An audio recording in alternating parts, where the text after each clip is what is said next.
good afternoon, everybody, and welcome to the Public Safety Communications Task Force Regional Town Hall. This is the fourth in a series of 4, and we're really happy that you're all here tonight. So my name is Barbara Neal. I am Executive Director of the 911 Board here in Vermont, and I'm also co-chair of this task force, along with Commissioner Jennifer Morrison from the Department of Public Safety. Also from the task force tonight, we have Jim Mack sitting here in the room from Shelburne PSAP, the Public Safety Entry Point. And online, I believe, is Mayor Mike Dunges from Rutland City. He is the municipal representative to the task force. And I will introduce the rest of the task force, not all of whom are here tonight, but we'll do that a little bit later on. So we do very much appreciate you taking the time to be here tonight, either online or in person.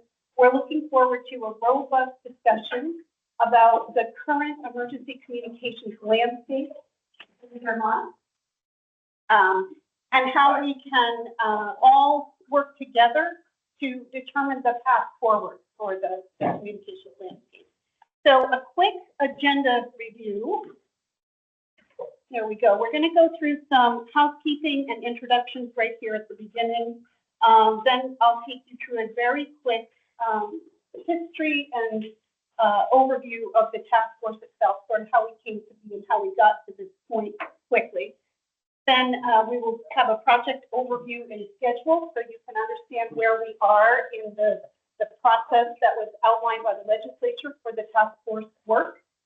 And then the most important part comes along with the stakeholder discussion. And that's where we'll spend the bulk of our time tonight, is talking to you, with you getting input and feedback from you.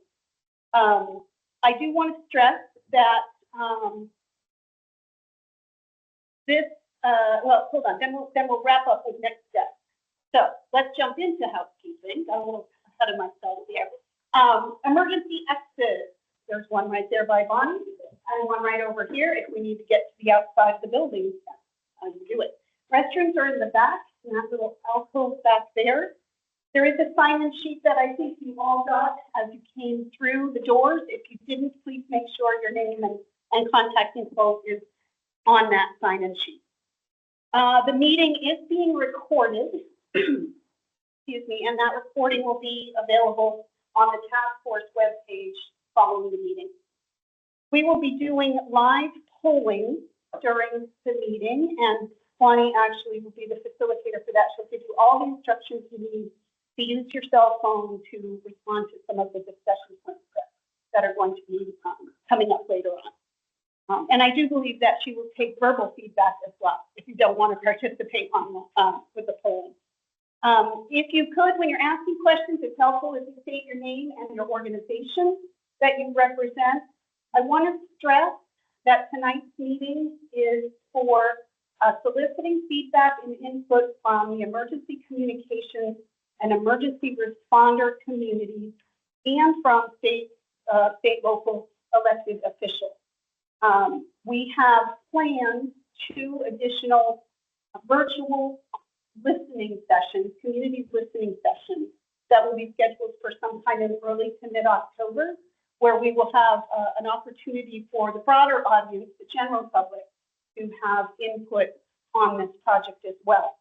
And I'll stress that you, all of you, and the general public are always welcome to join the task force regular meetings that happen every 2 weeks on Wednesdays. The next one is October 2nd. At the end of the meeting, we'll show you how to get to the task force webpage, and all the details that you'll need for attending that are there, and lots of other information about the task. All of that. So, really briefly, the Public Safety Communications Task Force was created in 2023 by Act 78. That's the appropriations bill, the big bill at the legislature. That bill is hundreds of pages long. We have about 3 or 4 pages that outline the directive for the work of the task force. If you're interested in reading the details of that, You can find a link to that legislative mandate, just the 3 or 4 pages, not the 100, on our website as well. But generally speaking, we were tasked with the planning and implementation of a reliable, secure, interoperable, statewide public safety communications system. So, to that end, we've been meeting regularly since June of 2023. Earlier this year, we brought on 2 consulting teams that I will introduce in more detail in just a minute here. With their help, the task force has been able to establish regular stakeholder updates, and we're in the thick of things. This meeting tonight, and with all of the questionnaires that if you work in emergency comm center or dispatch center, you probably have seen and greatly enjoyed completing. We're in the thick of things with that data collection and stakeholder engagement. Shortly, you're going to hear about where we stand in the overall project and the timeline of things to come. But I want to share with you right now just 2 really important things. One is that we value and appreciate your input and feedback. We want to hear from you what is working in the current system, what is not working, and what your priorities are as we move forward. And we're going to have a facilitated discussion about all of that as we move forward. So tonight. And the second thing, just as important, is we, meaning the task force, mission critical partners, and our other consultants, we have no preconceived notion of what the future public safety communication system looks like in Vermont. We want to understand, like I said, what is working now, what is not, and how we all move forward. Your input is critical to those conversations. Okay. So, all right, you know who I am? There's a picture of the Commissioner of Public Safety. If you don't know her, that's Jennifer Morrison. Also on the task force Jim Mack is here with us, and Mike is on, like Ventures is on the online joining. We also have Paul White, who was until very recently the chair of the Barry Town Select Board, and he was the chair of a previous working group that tackled the dispatch question back in 22 or 20 and 23. We have representing the Vermont State Firefighters Association is Chief Ron Kumet from the Albert Fire Department, and our emergency medical services community is represented by Michael Wright, the CEO of Calex. You are welcome to contact any of us at any time with any questions or input. And our contact info is available on that website we're going to show you at the end of the meeting. Okay. So I mentioned that we've hired 2 consulting teams, so I would like to introduce them now. We have Dominic Curry, and back there in the back, in the green shirt, is Rick Burke from Televate. So Televate was hired by the task force to provide project management services and guidance. And so basically they are making sure that the project stays on track, the task force stays on track, and that we're considering all of the things that need to be considered in this kind of conversation and discussion and project. So we consider them our trusted advisors to the task force, and they help us advance the work every day. And then we also have several members from our system planning consultant, which is Mission Critical Partners. We have Brant Duffy over there. He is our project manager.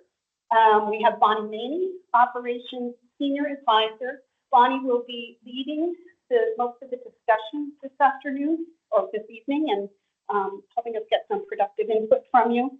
We have Gigi Smith, our operation or Mission Critical operations subject matter expert. And on the phone, we have Corey's last name? Corey Thomas, who is a wireless subject matter expert, and Phil Fisk, who is the client services director for Mission Critical. So thank you both, Elevate, Mission Critical, and all of you for being here tonight. I am going to get out of the way and let things get started, and I will hand it over to you, Dom. Thank you, Barb, and good evening, everyone. Navigate over here, so I have to trip over. Thank you all for coming. This is a great turnout. We really appreciate that, and we look forward to a robust discussion. I will just take a few minutes to give you a brief update on overview of the project.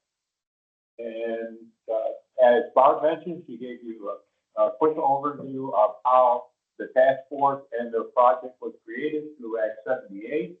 The project consists of a large amount of data collection.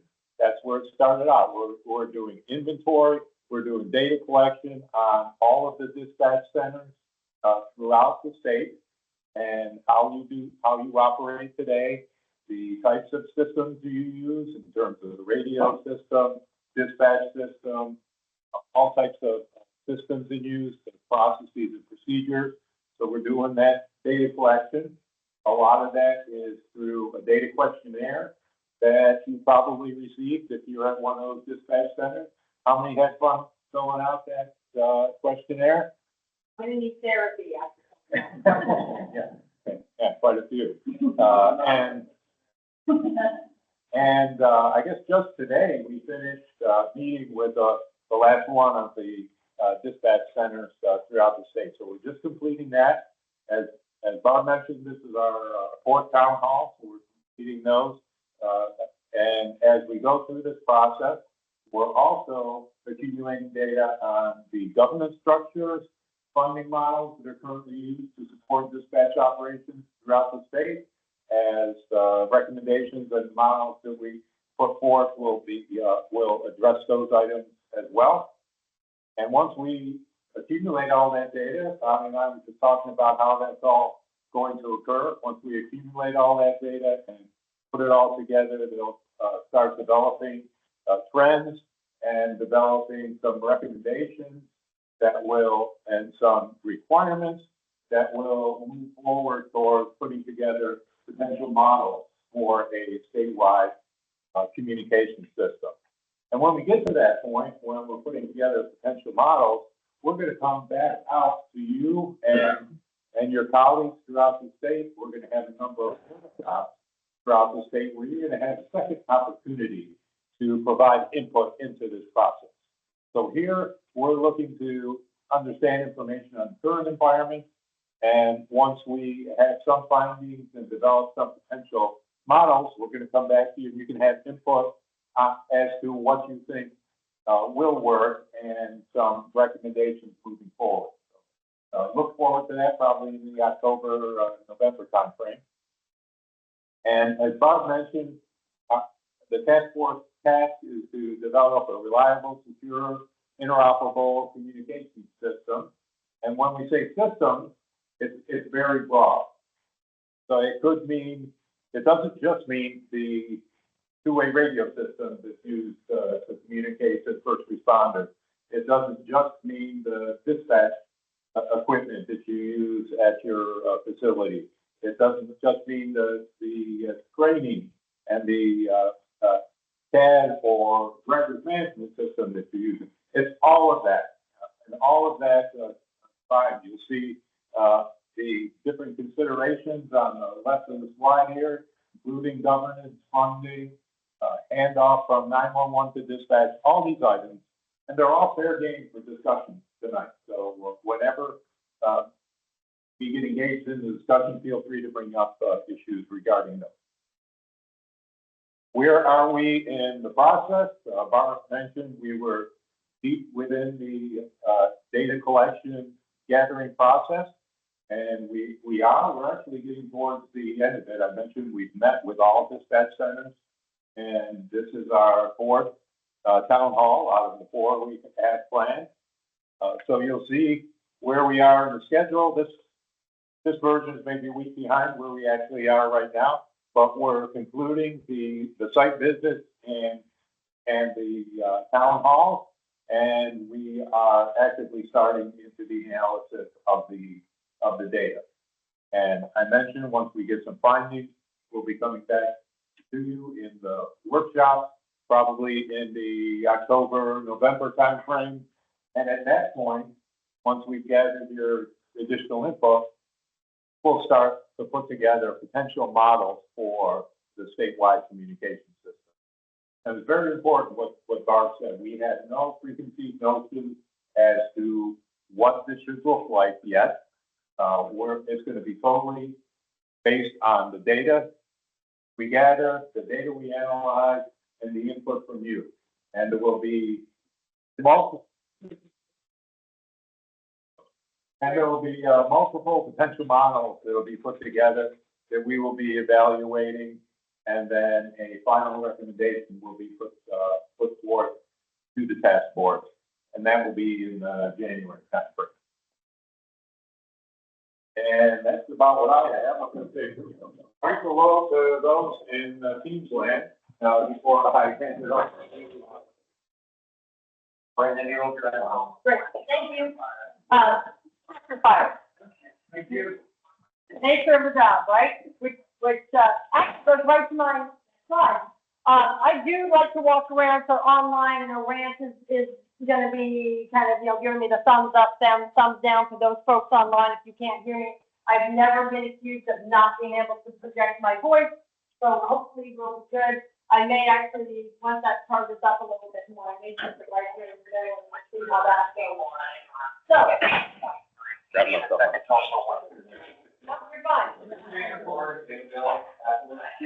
Yeah. Okay. All right, so we know what you need for the job. We try and ask you if you're around the table that you be present. If you do have to get up and leave, gotta get up and leave. We understand. We also need you to be candid at the same time as being respectful. We know that there is an extreme and very proud sense of ownership of your local systems and how you do things, and we totally respect that. We just ask that as we have this dialogue this evening that you respect each other as well. Listen, as partners, you may be neighboring agencies, you may actually have your own geopolitical boundaries that you respond to, but you also need mutual aid. You also partner with those areas, your neighbors on a regular basis. In fact, I know we have folks here from New Hampshire, right? Because they actually, their dispatch center actually manages how many agents, how many times did we say? 30? Over with the associate members in Vermont, right? So we need to think, and when we say listening as partners, criticize with ideas, but we need you to think big picture. Now, Dom and Barb both mentioned about a statewide system. That does not mean that is a state-run system, or that, everything is going to go. It's all going to be run by the state. That's not what we mean by a statewide system, meaning it's necessarily the same everywhere. But we are looking at it as an ecosystem, as a landscape, what makes sense. So we do not have any preconceived notions. Mission Critical Partners, we are a nationwide firm. We go coast to coast, border to border, doing these types of things. So we have a lot of different ideas and a lot of experience to be able to bring to the table to help develop these options that we've been talking about. And if there is something that does kind of get us off the highway, Grant is going to put it in the parking lot. And Gigi is monitoring the chat online. So online folks, if there's anything, make sure you chat, or you can unmute and ask questions that way. We're going to be coming back to you online on a regular basis. We want to be part of this conversation. All right, so I mentioned about live polls. So if you have not, online, you shouldn't have a problem with it. If you're in the room, if you have not connected to the Wi-Fi in here, we suggest you do. The Wi-Fi is the SPACC meeting hall. The password is lowercase, all one word, yes. Once you get on there, and if you're online, we're going to ask you this question: what's one key takeaway you hope to gain from today's town hall? How are you going to do that? You can click the screenshot your QR code here in the right-hand corner. You can also, which I know at the back is probably really tiny, you can also text to the number 37607, 37607, text DMANEY 119. Bravo Mike Alpha November Echo Yankee 119. You do that, and you're gonna open up the chat or the text portal, and every time a poll comes up, you can just do your response. Hit send, and it's gonna come up on the screen. Like Barb said, we can have a conversation. I'm gonna keep interacting with everybody online and in the room, but we'll also kind of go to this too and understand, and that's gonna have to cost some questions. So as we're waiting on that, we know better understanding of the mission and direction this group is taking. That is a very common question for all of our town halls that we've had so far. And hopefully you'll get a little bit more of an idea of that as we go along.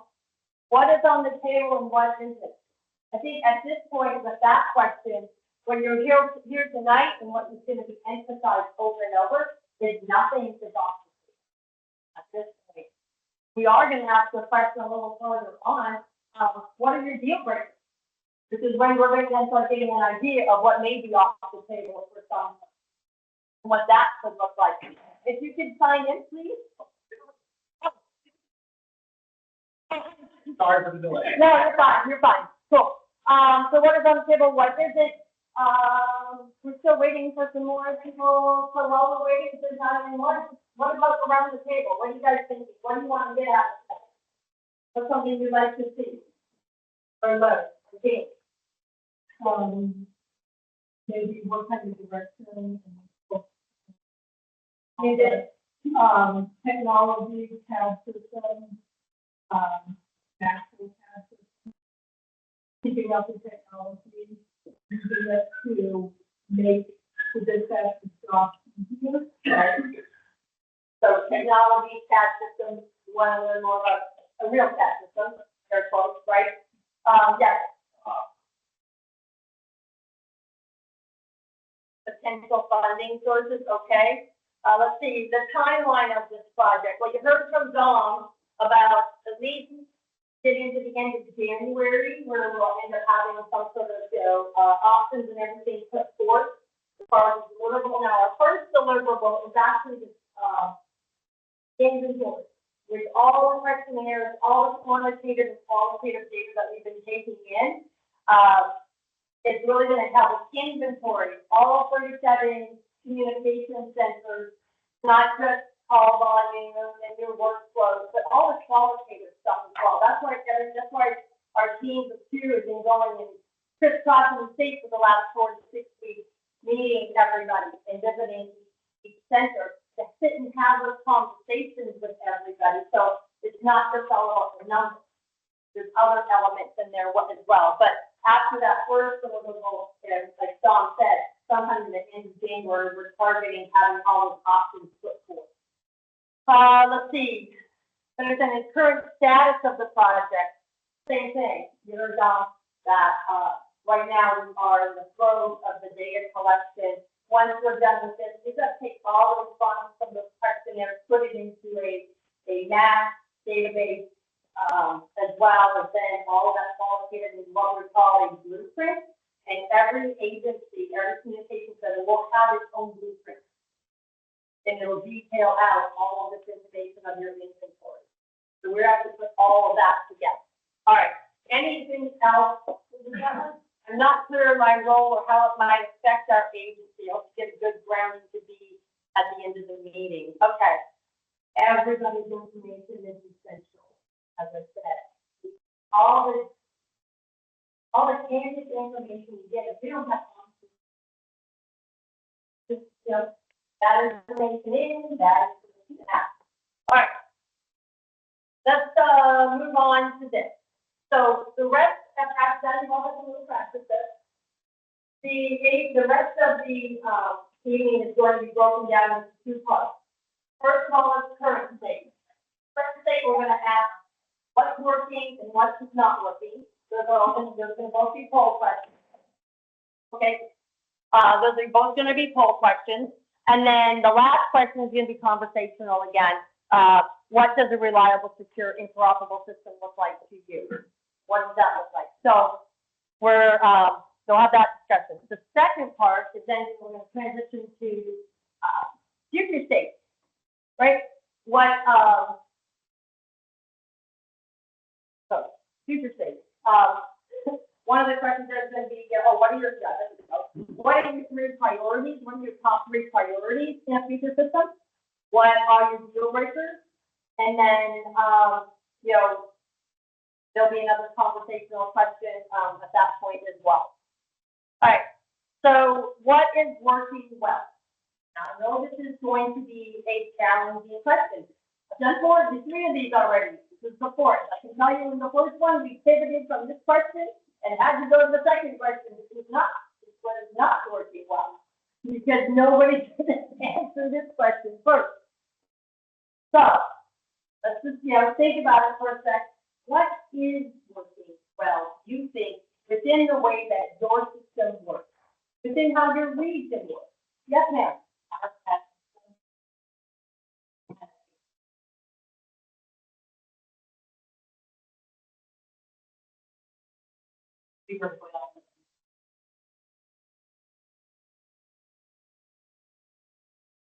So our structure of the structure.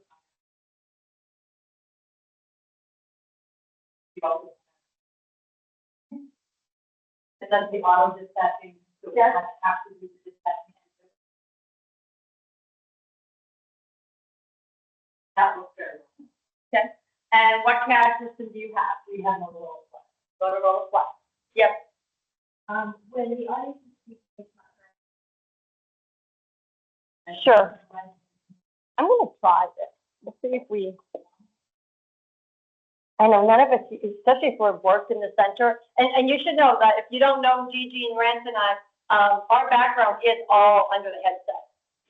Gigi has been 32 years, Rance in the center, yeah, 15, I spent 20. So we come from that world.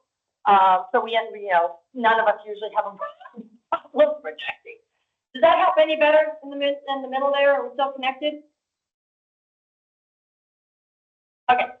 All right. Yes. Awesome. Okay. Let's hope that does a little bit. I need to turn it that way.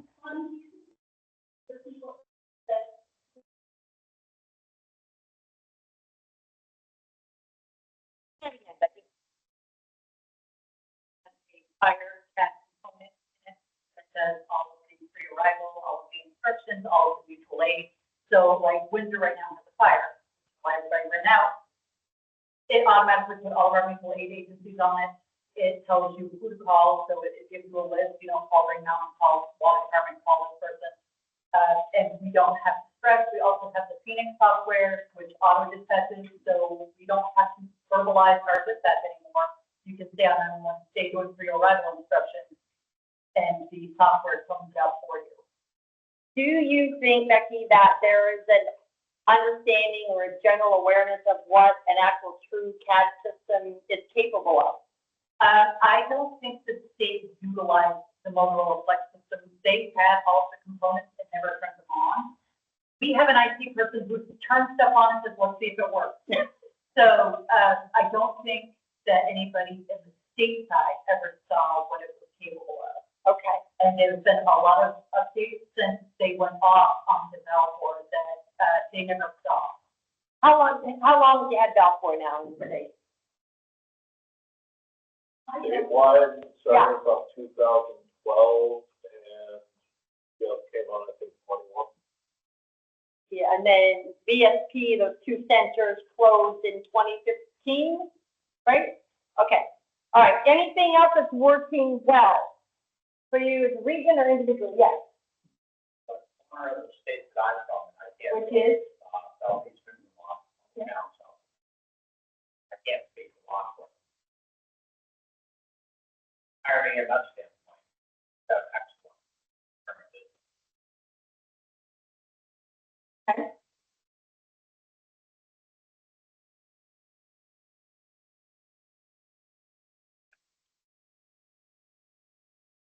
No? Anybody else? Anything that's working well? PSCTF 415, Southeast Vermont, is that yours? That's the same one. That's the same one? You didn't put that, but that, I hate to see new requirements that maybe that work. Now, what I like about that statement, and we talked before, of their, what we've seen so far throughout our work is there does seem to be, I'll put it this way, haves and have-nots. There's a lot of talk about the funding, challenges, small towns, small municipalities. You guys in the state have only 600,000 residents in the entire state, right? So sometimes there is challenge with funding and things like that to have a same baseline. So a lot of talk has been, what would be I don't want to use the word minimum, but a minimum or a baseline level of service capabilities, functionality that no matter where you would go in the state, again, remember I said you all have geographical, boundaries that you respond for, but you also have friends and family and other colleagues and coworkers that live elsewhere in the state. And you would want, I think, to be able to travel and have them travel and have a baseline. What does that look like, right? So one of the goals we would have in our options is that nobody feels a degradation in capabilities or level of service. You were going to say something, sir? I'm a state representative for several towns north of here, Okay. and we use Hartford dispatch primarily, and no problem. And what I got from the 4 fire departments that I spoke with is, don't mess it up. Don't make it more expensive. Yes, we don't want to pay anymore. We understand too that some places aren't paying anything, some agencies, again, which can cause consternation when you're starting to try and find that base level of service. What does cost sharing look like? Who pays for what? And all that type of thing. Hanover Regional, solid redundant simulcast radio system. So now we're talking wireless, having redundancy, having resiliency, probably interoperable as well. A lot of mountains, a lot of things going on here, a lot of geography that creates dead spots. And Corey, who's with MCP being online as well, he'll probably chime in as you have some of those wireless questions as well as Rick and Dawn. Yes. That's a new game. Oh, that's I think we just said, tell me Vermont. yes. I just want to start about the audience, but that is the Okay, amazing. Sure. Yeah, very interesting. I mean, we've been to visited all of them. You guys have also been to, we've been to New York, every inch. So, okay, anything else that's working well? Don't let's run off that golf ball. It's great for us. You do like golf course? Love it. Why? Before the state came on, it was affordable, with similar capabilities from a law enforcement context that Vermont is capable of doing. Less time for officers to complete a lot of the integrations that they have with the case, whether it's on the record side or it's on the call side. There's just that's to Vermont. Okay. Now, we've also heard that it is more law enforcement friendly than fire. There's no fire portion to it. There is no fire portion to it. So that's where we are seeing that way out. Okay. All right. Let's go to the opposite. Probably, maybe this is easier question for just, I don't know. What is not working well today? Anybody online, anything to share of it not working well today? Anything in chat, Susie? No? Okay. And you can unmute as well and just share your thoughts online too. Anybody in here, what is not working well today? The radio. The radio. In what way? The mountain, and then getting, we were told by the state that if there was agencies that wanted to get off and go with other agencies, that they would facilitate the radio communications, and we have been fighting for years now to get antennas put in the right place, and we're still fighting. So they promised us ease and that they would help because state dispatch at one point said, you're going to have to find other opportunities. And now we're fighting to get radio communications. Any pushback from anybody's community on putting up a tower in their community? No? Most of those are powerful. And somebody said something over here, I thought, I'm gonna just add,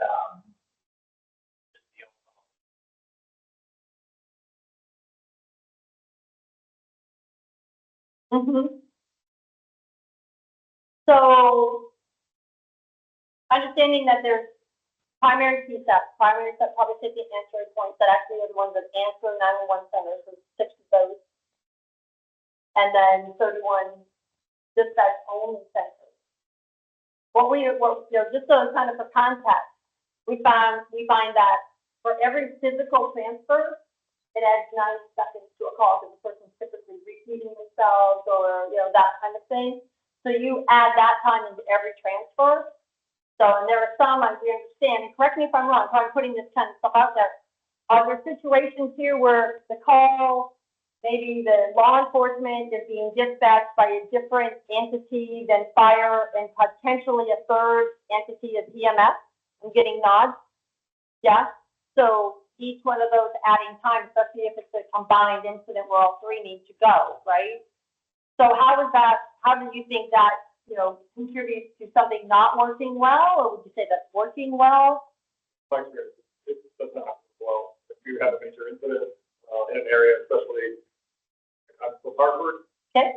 oftentimes I've got calls. I don't know what contact it is. I'm hoping that agency, especially 2 of those 3, oftentimes the major incidents I've had to contact. Even though the time, goes into motion, and it has 90 seconds to go. Right. And you're at 90 seconds to the first call you need to make, because you can't make 3 calls simultaneously. Each one has to be done. Right. All right. For those agencies that have CAD, like for you all, do you have CAD to CAD with any other agency? We are in the pilot program with Hanover, Okay. which is an IJIS sponsored, Mm-hmm. program. And we are in the testing phase. So when Hanover puts in a structure fire, it will populate on our CAD system. Yep. And we will be able to dispatch the call tomorrow. But it is still in the testing phase, so. And we also do have an integration between our 911 system and the CAD system. Mm-hmm. So it can pull over the information and we can dispatch faster. Okay. There's data out there that's coming in from these CAD to CAD interfaces that is saving up to 4.5 minutes per call. Entered at one place, shows up at whatever PSAP, wherever that is, or call dispatch on the center, and it's saving up to 4 minutes per call. So that's serious time when you're having a heart attack, right? So, let's see what else is working or not working today. Post 911 call, the records of the call should be kept in a uniform funded database, including extra data we entered, later entered, all of that, okay.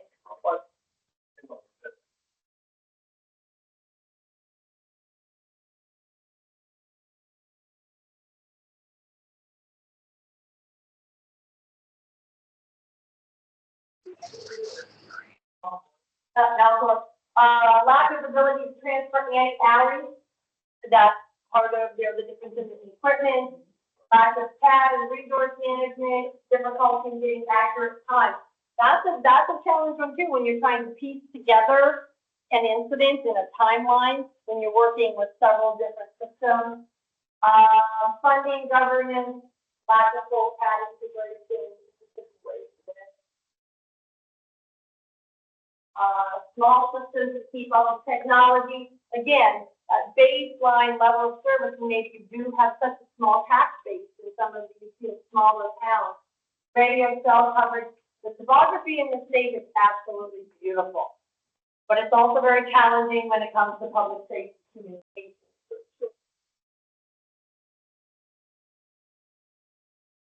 We have a camera here that's flying that. Every place we've gone, like I said, is actually a little bit different in the technology. This is the first time we've had to pull out the microphone and kind of do this here. So, EMD, this is a good one as well. Important aspects of patient care and needs to be added. Anybody around here do emergency medical dispatch? The PSAPs all do. And so before a call would get dispatched, you guys would be doing all of that in the PSAPs and then send the rest of the information over. Do you ever stay on the line with the dispatch only center as well? stay on the call, okay, Depends on the dispatch. Okay, so let's go back to this scenario where you were saying you need police, fire, and EMS. Who do you stay on with? Are you do you have the ability to conference them in? I mean, I mean, you can conference it. I don't know exactly how many you can do. yeah, But a lot of times they hang up. you just hang up. The other agencies here, which you guys just hang up. Okay. They don't want to stay on. All right. All right, thank you for that. Anybody, so thank you for all the stuff, on the poll. Is there anybody online that would like to share anything about one of their comments verbally? Nope. Any comments, Gigi, in the chat? Nope, just clarifying the acronym EMD. Oh, emergency medical dispatch. So it'll be for telecommunicators, call takers to be able to get CPR instructions over the phone, identify what a medical chief complaint is, so that appropriate, resources can be dispatched.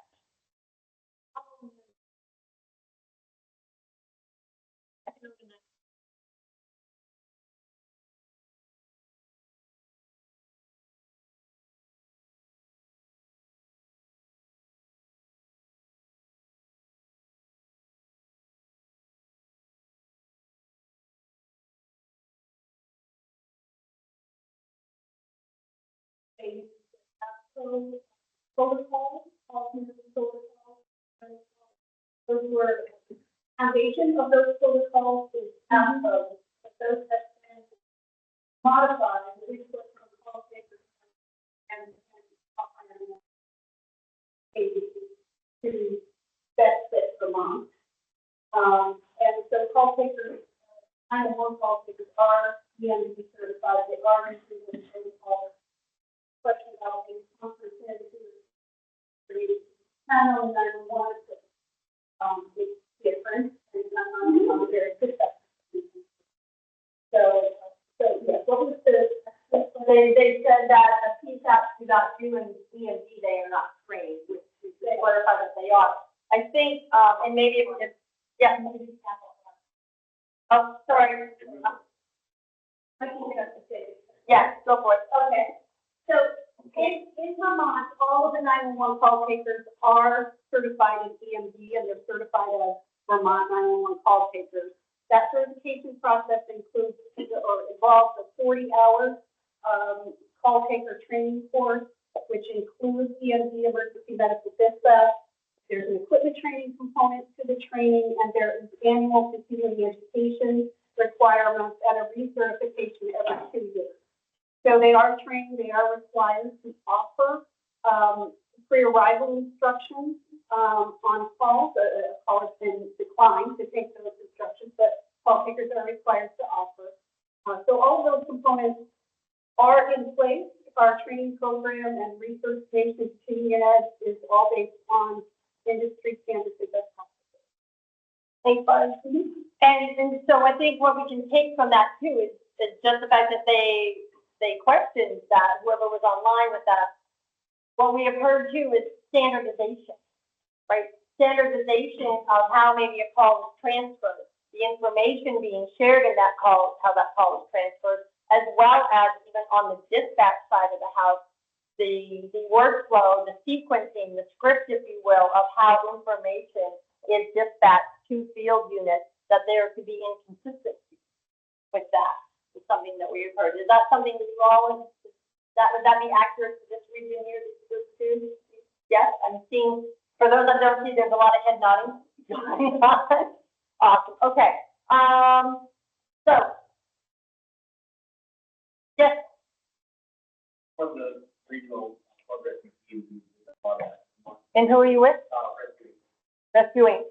And one of the things we've noticed as we've been moving around the state is we can't communicate. So teams that are coming in during these large disasters can't communicate with the dispatch center. So we don't necessarily know where we need to be, and there's no regional communication. So the coordination is that the point where we really have dispatchers calling our station to try to get a hold of us, no real way to communicate. So for example, we were in Lindenville earlier this year. We have no way to communicate with the dispatch center. We were in Ludlow last summer. No way to communicate with the dispatch center. They have multiple people to press areas, so they can't communicate. So when you say communicate, are you referring to primarily first radio? Video as well as even the ability to know what they're doing. Okay, so that'd be like the CAD tracking, accountability, and then what about cellular connectivity? So, yes, Terrible, okay? Once in a while, okay? and, you know, like from last summer's flood event that happened down here, the majority of the flood response was actually coordinated by text. So the teams can communicate with each other. Right, so we're thinking to this next question, what is a reliable, secure, interoperable public safety, network look like to you? When we think of interoperability, I look at it like a wagon wheel, right? You got the spoke, the hub in the middle, which is your communication center part, and then you have the outside, which is all your field units, your partners, all of that you have to communicate with. And then you have all these spokes. Each of those can be a pathway to be able to communicate from the dispatch out to the field.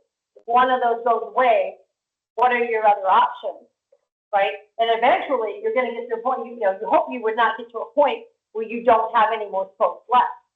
But between your wireless, your cellular, your text, the important part of that interoperability too is that there's a plan. You know when you have to go to your other sources. So thinking of that, when you think of interoperability, yes, sir. Please go. Training. Yeah. What is the clarification, very much a different script and transfer based upon which feedback facility. That goes to the standardization Yeah. challenge. That's just coming to people different ways. Okay, thank you for clarifying with that as well. All right, so reliable, secure, interoperable. What does it look like to you? Affordable. Affordable. All right. Anybody around here in one of those situations that they are not paying the system, their services are being provided for free? No? Okay. Sort of. Say, can you clarify for me?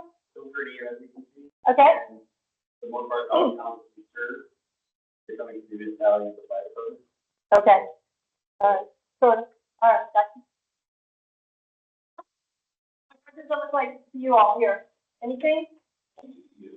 Easy to use. I like that one. There needs to be ease of use. It can't be so complicated. How do y'all in dispatch feel when they change something in your CAD and you gotta like tab? And a lot. Yeah. You do. But at first, it's like, well, shoot, how do I get where I need to go? Yeah. That's the brunt of it. I'm old, I don't like change, so. Right. We also know that we know. Yeah, there's a lot of warning. Good. That's good. That's good. But when you change things up, even on the field, right? If it's not easy to use, where is it in my radio, right? Like the eyes nods, nods, heads nods in here. Where is that mutual aid channel? Is it right at the bottom or all the way to the top? How do I need to get where I need to go? Punches this and that. Remember the UHF, VHF, 800, where am I? All of that can just make a stressful situation even worse.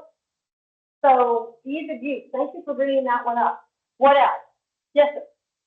So I'm in a really small town in north of here, and we're surrounded by 3 different dispatches, surrounding bordering towns on 3 different dispatches. Oh. The dispatch town the town dispatchers has gone on to be dispatchers. Mm-hmm. And oftentimes, if there's more than one incident at the time, we won't even be able to tell if mutual aid was called. We won't be able to tell. We don't have cell service in most of the town. We don't get data. So it's very hard for us to know who's actually on the way. Yeah, how many tankers are coming? How many engines are coming? And have they even been dispatched? Okay. And at times, we might even reach back out 15 or 20 minutes later and find, hey, we've been really busy here. Right. And it hasn't even happened. Okay. So that's that type of thing where the dispatch you can utilize more than one dispatch. They can roll over, just like PSATs do. They get full, they roll over, same type of thing. Where we can talk with other towns without having to go through our dispatch to be able to pop. And what county you with, sir? Pop. Pomfret? Okay. That also is essential, I guess, in some ways too, to be able to have that, again, that ability to communicate outside of your own organization, fire ground channels, those types of things within that. But we do have fireground channels, but bringing up what he mentioned a minute Yes. ago, 15 or 20 years ago, we all had the VTAC channel. Okay, And it was my understanding at that time, correct me if I'm wrong, that the V call channel, I think it was 10, was supposed to be monitored by every dispatch center throughout the country, so that no matter where you went, you could reach your dispatch center with V call. right. Now, does everybody have VTAC in their radio? No, they were removed because one agency in the north of here, was using it as their personal fire ground and nobody else could get on it, so the state, I think, turned it off for a while. Yeah. Don, speak up. Yes, you're referring to mutual aid via the VTAC channels. They're standard nationwide channels that are intended to be used for mutual aid within the VHF band. Right. There's VTAC 10, and then there's VCall 10, Yep. and then there's several VTAC 11, 10. 12, 13, and 14. The state implemented what's called a V-Down system, which was intended to cover those. It also covered the equivalent channels at UHF for law enforcement. But we understand there's been some difficulties with that system. That may have been some of the problem where some agencies were using it in day-to-day activity, which is not supposed to be. All day, every day. Not supposed to be the way it's used. And due to that, either it's turned down at the dispatch center or it's shut off. We're investigating exactly what the situation is with VDOT, and some of the recommendations we make will address what should be done with that. So we appreciate that input. Thank you. And that is another one of them folks, right? It's another part of that into another way to communicate to you, that's all you have. Yes, sir. Part of the UHF side of that is, we've had multi-agency responses and we tried using it and it just failed. Why it failed, I don't know, but we all just went back to doing what we normally do, which is we found a TV channel or our channel and State Police and gonna dump on that dispatch center. Sucks for them, which is not fair to the dispatcher in the room, but Yeah. I mean, the reality is our focus is on what's good for me and the dispatcher, the deputy, and the firefighters, what do the people who have the emergency need, and that's our focus. Right. And that is the focus of this, as far as going back to, well, there's a question online earlier when we said what would they like to, get out of tonight's town hall. Part of that is understanding that at the core, one of the goals is to get the right resource to the right location as quickly as possible. And a lot of times, where the dispatch is located doesn't factor into that for the citizen, for the person that's having the emergency. They just want to get field there as quickly as possible, right? So again, things that we're thinking about, but it needs to have your own input. What about FirstNet? Anybody on FirstNet? Yes, you guys are. All right. Anybody else? Yes.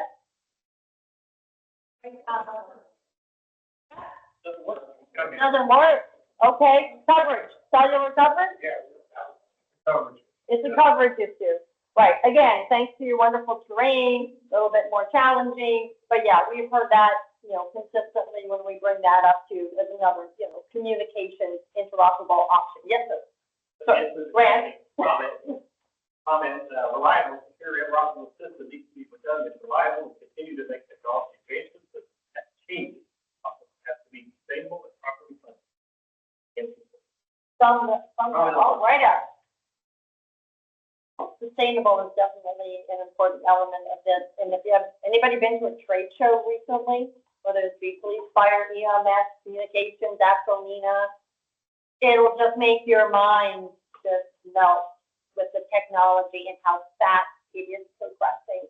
So coming up with those ideas, those solutions, kind of the strategies that are going to be able to be good investments for the state and for each of you, the agencies, is gonna be a challenge, because it's turning over so rapidly, right? Anybody, any other thoughts, any other things, feelings, or thoughts or ideas? What does it look like to you to be reliable, secure, and interoperable?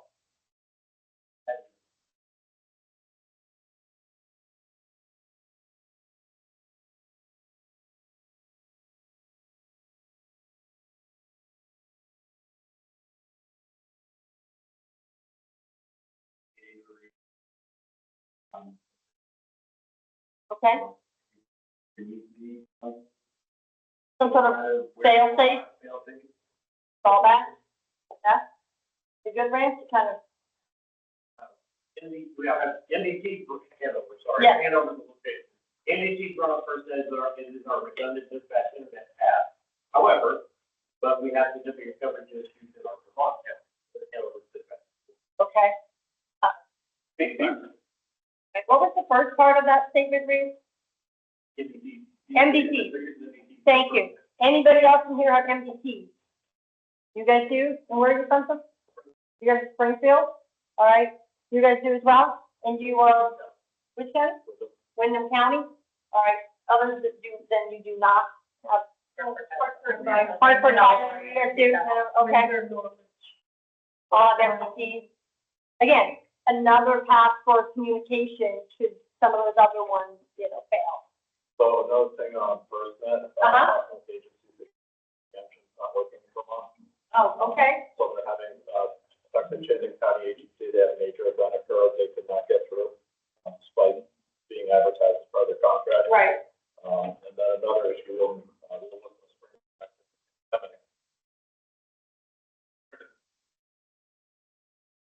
the loan partners, there's no technological way to make it work.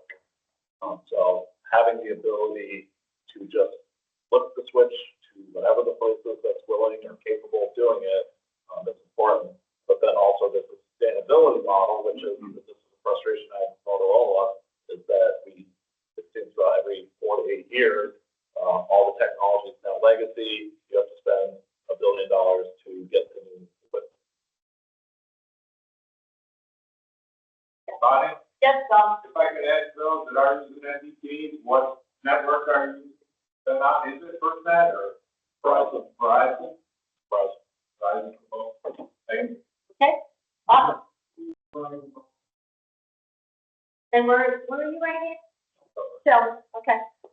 Okay, so any other comments online or in here about what a reliable, interoperable, secure system looks like to you? All right, with that, we are going to move on to future. So I'm going to ask again 3 questions. The first 2 are going to include polling again, and then the third one is what improvements, if any, which I'm sure there's going to be a very robust conversation, would you like to see in the system? And so, first off, what are your top 3 priorities for your area of responsibility?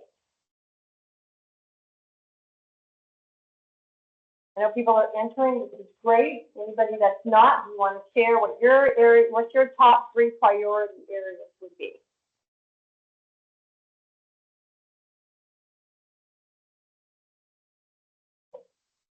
I cannot wait for silence, by the way.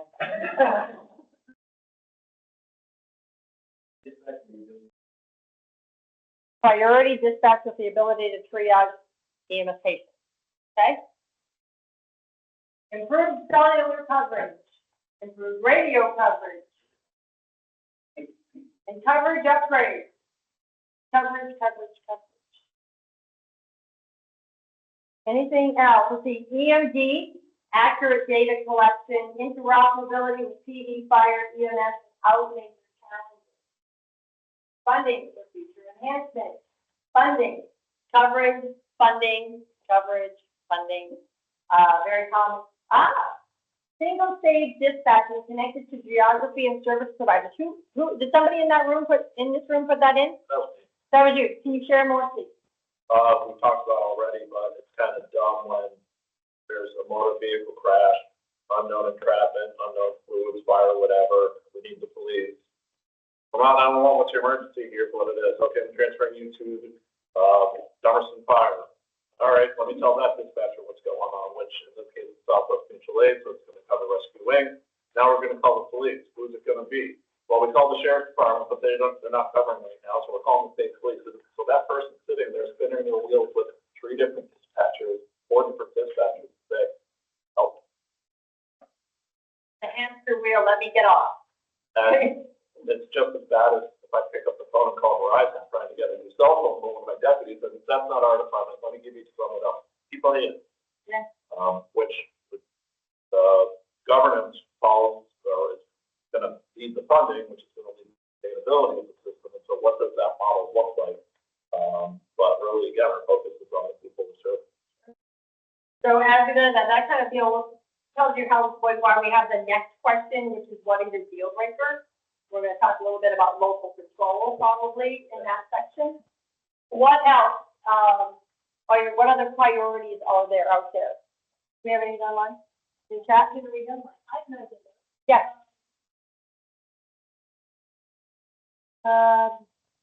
Well, speak up, folks. Interoperability, improved radio, economically sustainable interoperability of dispatches, redundancy, backup systems, and culture loading. Back to the backup. That's failover as well. All right. Anything else come in here? I think you need to still be able to provide an excellent level of customer service, because there are customers that they pay us promptly to do that, and if they're gonna be paying this, whatever this is, they still need to be able to expect that level of service. This is whatever that is, so you're gonna be talking the right number of people, the right number of trains, there's a lot to it, but it has to still be, and is a customer service based business. And I would challenge, I would add, not challenge, I would add on to that it's also based on operational excellence. How do you quickly, watch, rinse, repeat, right? How do you receive the call, get the information, analyze anything, send that out, right? How do you do that as quickly as possible? Right, we have a 60-second call from Mount Sinai for calls for her. Got you. All right, anything else as far as priorities? I would say to have a dispatch center that is working and not to gut it and start over again. Right. Yeah, I get that. Chris, I know I'm going to go to you on this one because I know that you shared at each of the other town halls priorities that you have as well. Yeah, I mean, just saying it over and over again, just making life easier for our dispatchers, and that's the whole gamut of less time training a dispatcher, whether or not we're using, new technology to help with that. But just what we're seeing now, it just takes so long to train a dispatcher because there's so much juggling that has to be done. So many things they have to learn as well. So again, I think that's been the challenge. And that's a staffing issue as well. If you get people that are just can't grasp or having a hard time grasping because it's just so many different levels that they have to achieve in a certain time frame, they're going to leave, and they have been leaving. Yeah. So that's frustrating. Yeah. So really, it's just a matter of how do we improve that and how do we make it easier. Because again, we're talking about clients and who we're servicing. So if we make their job easier, they're going to service better. So thank you for sharing that. Dispatch training, full handling standards, right? Having that kind of baseline again.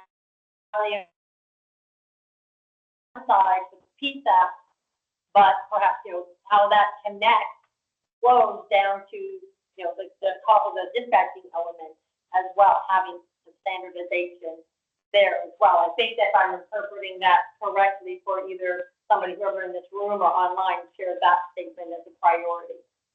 I don't know who that was. Is it in here or is it online? It was here? Yeah. Did I interpret that correctly? Okay, great. Anything else? Any other priorities? Active 911. Active 911? Active 911, when, like, when Hartford gets a call, comes in, they, and it's going to the fire. their fire is gonna get active, their phone's gonna go off before it even gets off. Mm-hmm. With our dispatch, it has to be manually answered. It's not coming from a dispatch. So they get the call, we get calls. I have actual firemen that aren't able to get a radio signal where they live. Mm-hmm. So this is how we get them. And it can take minutes, several minutes sometimes, For it to come through. before this will actually get found out. And oftentimes we'll never get a cancellation. That's good. It's how it's tied in, it's tied into our CAD system, our active. So the minute a unit is put on the call, it's going out of the cell. Whereas I suspect Woodstock is using Valesforce, so I don't know if that's tied into the Valesforce system or if they have to manually enter. They do it manually under it. And it's the last thing they do. They're using Valesforce, they send it out. All right, so the statement was, if you didn't hear that, if they're using Velcro, they should be able to send it out to active 911. Understood, but I don't. Okay. They do. They do. I am responsible. So, we have a lot of our.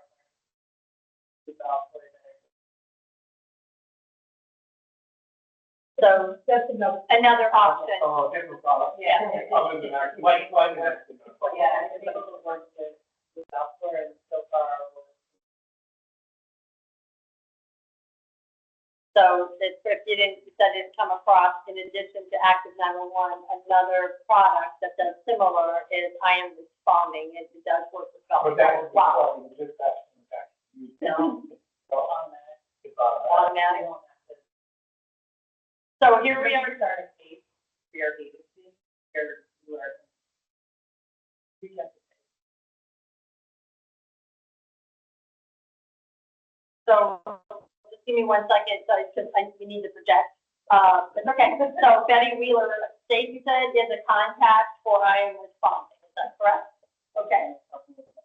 That's helping with Velcro.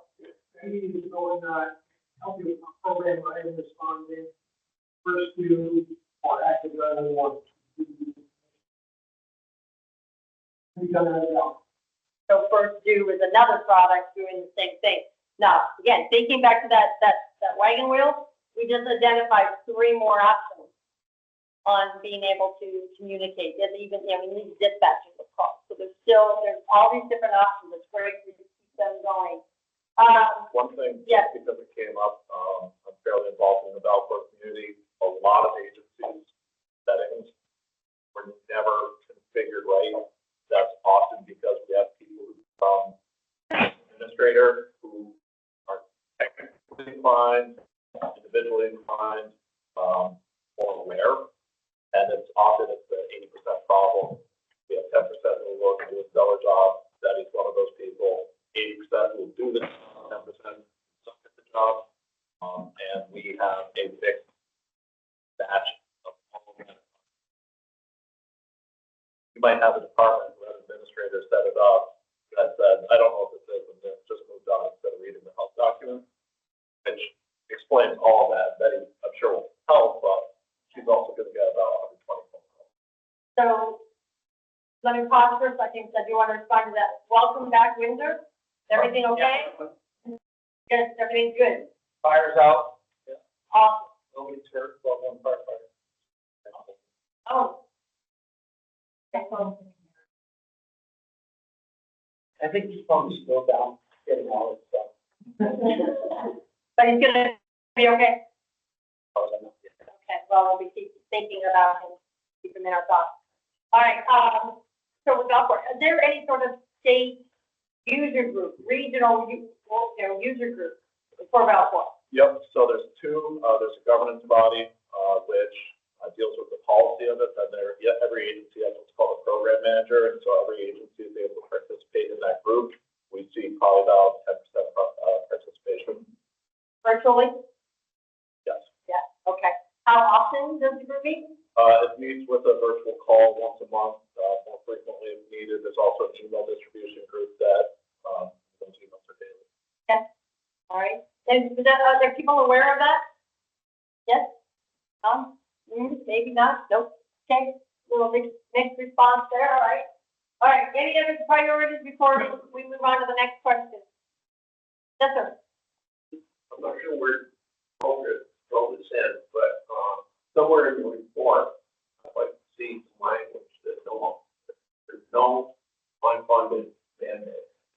No. The state is famous for doing studies. Mm-hmm, The studies get rolled up and they collect us. Because okay. there's no money there to implement.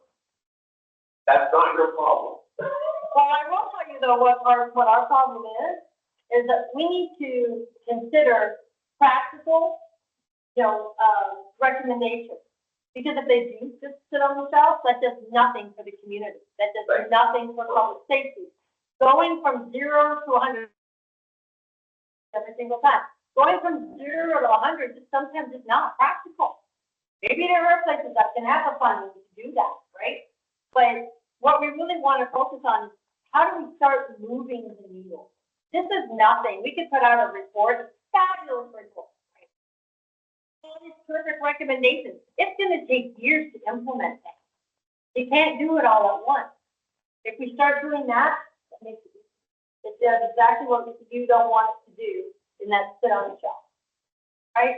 So we, a part of our challenge that we need to meet is to come up with options and plans that help to start moving the needle into a positive direction. Thank you. I play for fact that the needs are like this. I know. It's hard, but that is something that we need to take into consideration, looking at all of this. All right, voting repeater system, that's another one that just got added. All right, let's move on to the next one. What do you consider your deal breaker?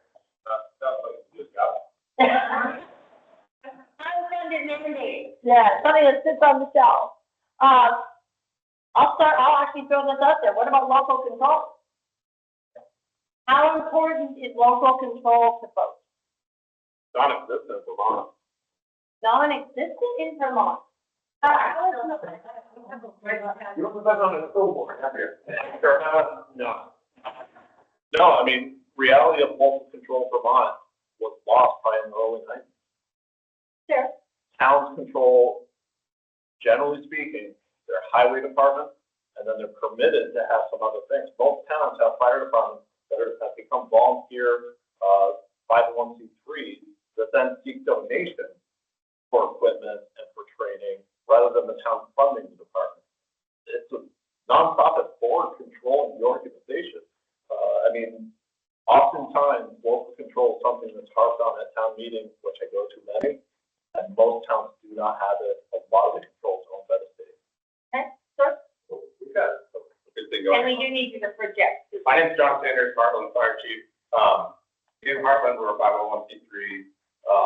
We are dispatched to Hartford, where we're largely not a road system, actually working really well. We have each agency has counter representation to the dispatch board, feedback.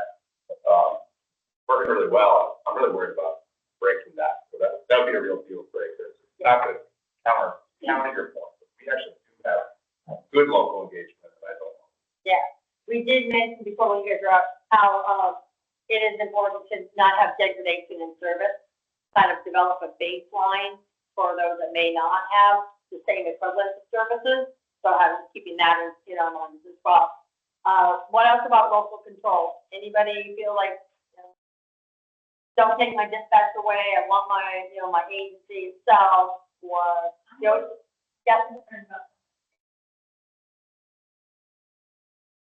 Really good.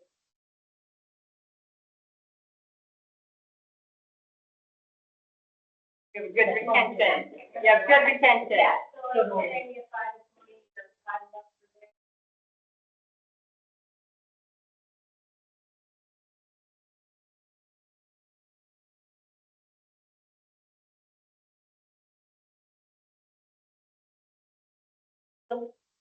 I like that you mentioned that, because I'm going to give another example. We're working with, when we talk about regionalization, people are worried too about, they're going to talk all about physical consolidation and all that kind of thing, right? Again, try to emphasize the idea that there's no preconceived notions. We're working with a county that is almost 9,000 square miles, a county. And it's 5 dispatch centers, 5 PSAT centers. So they do 911 calls and dispatching. They also have a mountain range running down the middle of their county. So, you know, and it's very rural.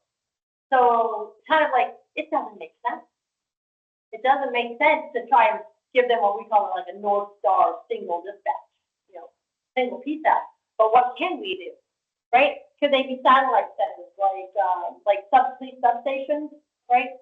Have identical equipment, mirroring, like if we put a North Star kind of a single piece up there, they lose all their recruiting and hiring bodies, right? So those are things, again, too, we need to take into consideration what this can look like. What can this ecosystem, what can this landscape look like for Vermont?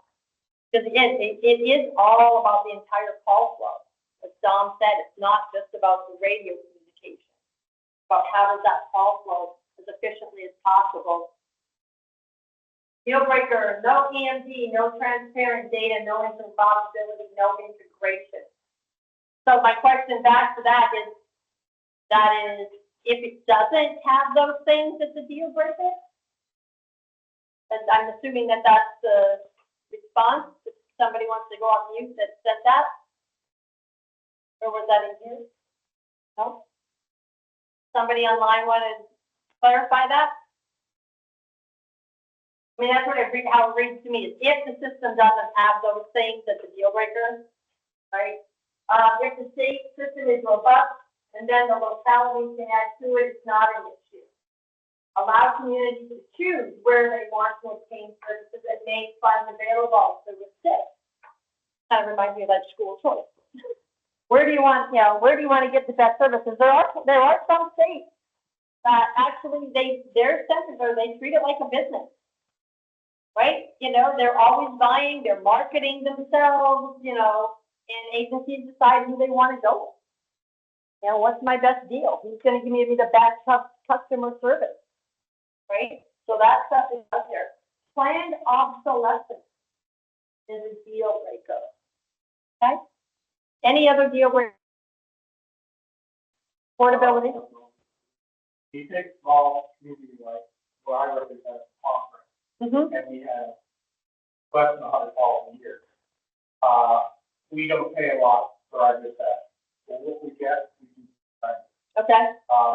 If we had to go to Hartford, our price would triple, quadruple, maybe 5 times what we're paying right now. Got you.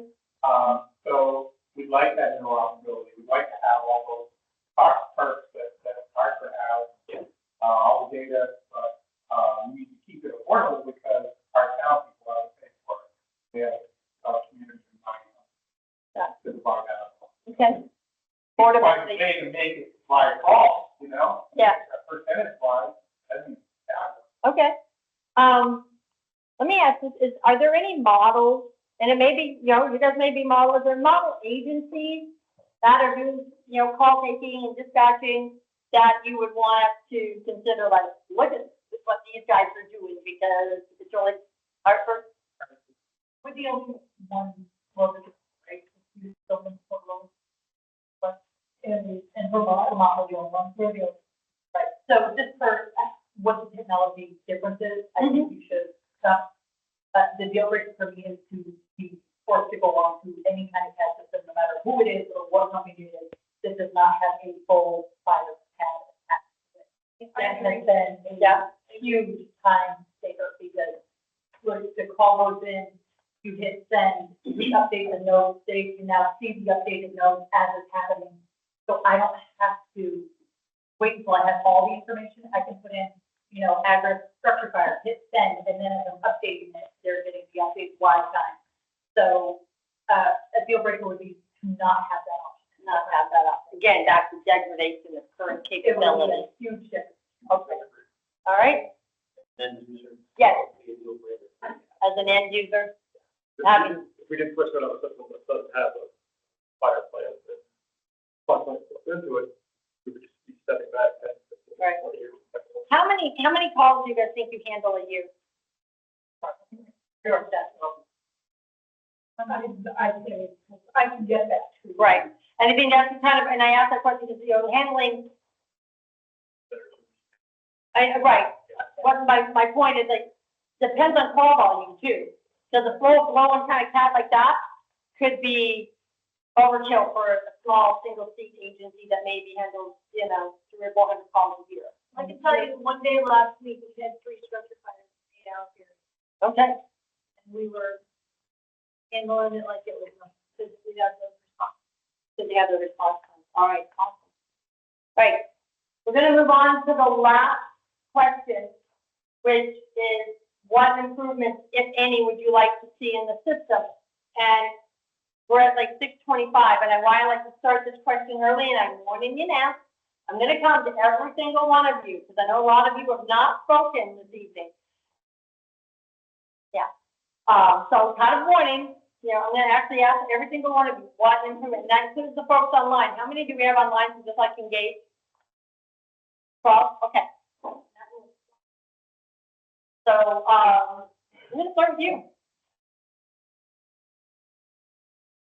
It's such a ball of yarn. I mean, one thing leads to another. Funding, governance, service we're providing to the people, service that we're providing for our employees, the ability to install infrastructure, to use infrastructure, to switch onto other people's infrastructure when there's failure for whatever reason, acts of God, or all the other things that can happen, a pandemic. This is a big issue. It's not a one-word answer, but at the end of the day, what's helping the people we serve? Appreciate that. I'm gonna pause there, you're gonna get an extra second, because I wanna look at the room as I ask this question, and I will get any response online, because I like to look at the body language and the reaction. What is your reaction when I say remote dispatch? Or remote operation? Everything except for 911 at this point, right? Doesn't Dylan have it all figured out?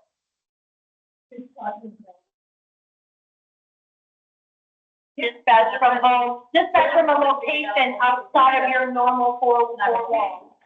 We could pull it off with our phone system You can pull it off, and, yeah, and remote it. okay? Would it be practical? I don't know. Yes, When you get to a structure fire and it's all hands on deck, I can tell you there's a lot of communication because there's teamwork in our Yep. center to get things done and get them done quickly. Sure. And so you would lose that aspect. from the dispatch, But, right. Okay. And we handle the people in our dispatch center handle everything from handling the 911 call, All of it. dispatching it, to grabbing the 7 digits and putting them on hold if we're on 911 Right. in the radio. So we're doing it all. Right. And I ask that because there are, like, there's when maybe handling incoming 911 call volume for the primary PSAP, there's a dispatch center in Washington State, of Washington. They actually have a 911 call taker that's been working out of North Carolina for the last year, taking calls. Arlington, hold on, I'm gonna get it wrong. Arlington, Virginia has call takers in Florida, Georgia, and I think they're onboarding one in California. Like, it's here. The technology is here, which can help supplement, right? So when I say this, I also think, are there options to help with 911 call taking in some places? And again, I just like to get the reaction to see, how people are, when it comes to change. How big of the box are you willing to think? So, We talked about that, during the pandemic, and one of the restrictions we ran into is the teachers' security policy. they have actually, kids of somebody you might want to talk to, they have actually figured it out. And so they've got dual factor authentication, and where the terminal is sitting, actually still sits in the center. Call takers they can enter, but they don't get things back. They don't get responses back, right? Hanover can do. See, Doug Haggard, pretty good demonstration of this. Okay. I have no concern. Okay, that's awesome. All right, very cool. Your turn. What improvements, if any? Well, personal standpoint, I'd like to see improvements on our 911 system. Okay, Just because we, at Hartford, we have 2 to 3 people working a shift, and we're always logged into 911 no matter what. we're always taking that one on top of our normal call taking stuff. There are some people that, so, okay. All right, thank you. Sir?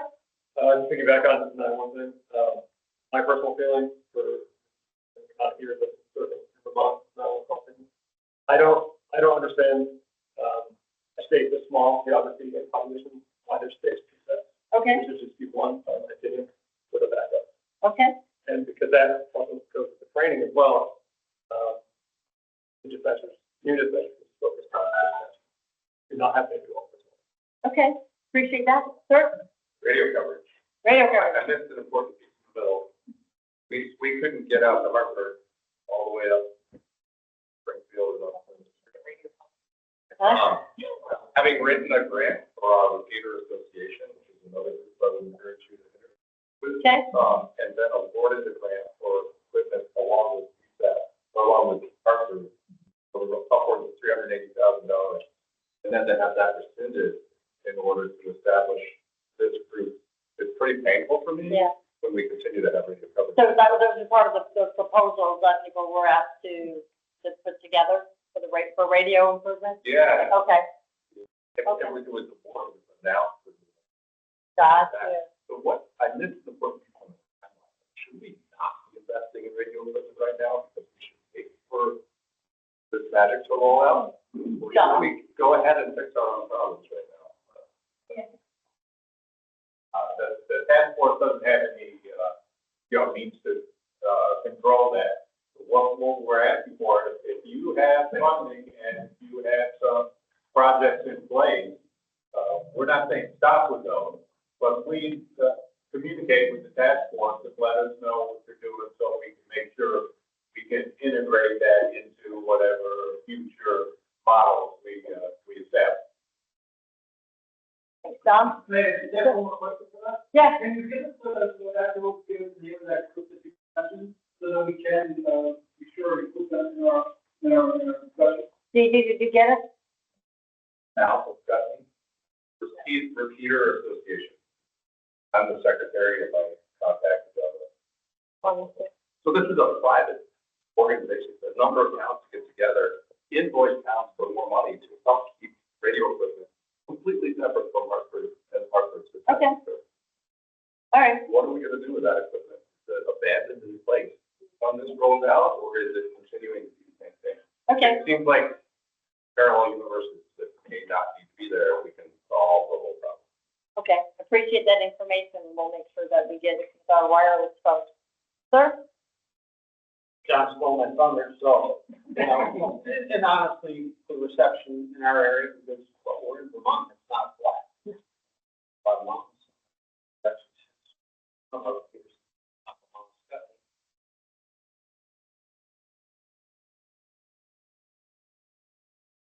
That ledge, Mm-hmm. yeah, but we get, some of the money that we had.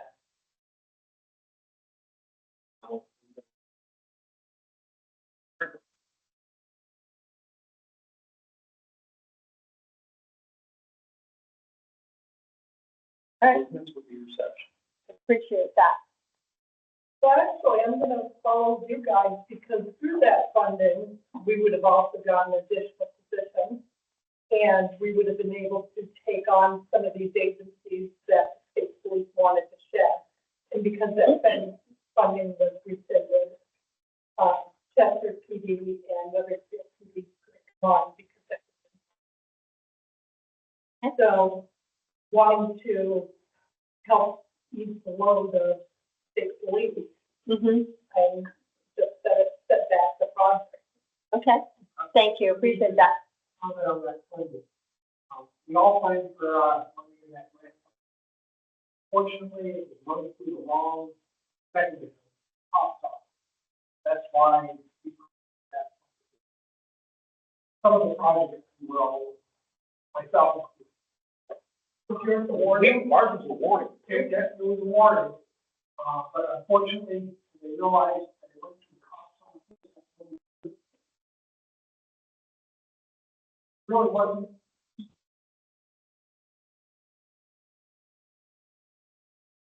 Money set aside by the legislature that wasn't. That was the other official was beyond that, but the grant that they're talking about, was grant that came from the Fed. That's the one that came under the big bill, which created this. That's a big, I think it was the big bill before that, is what allocated the money where the grants were originally from. Was the CPS stuff, the authority using that grant. But how it runs through the cops on the cost. Where Okay. it go? The money is actually being used here, right now. The federal funds are being used. Okay, so why don't, just pause for a second.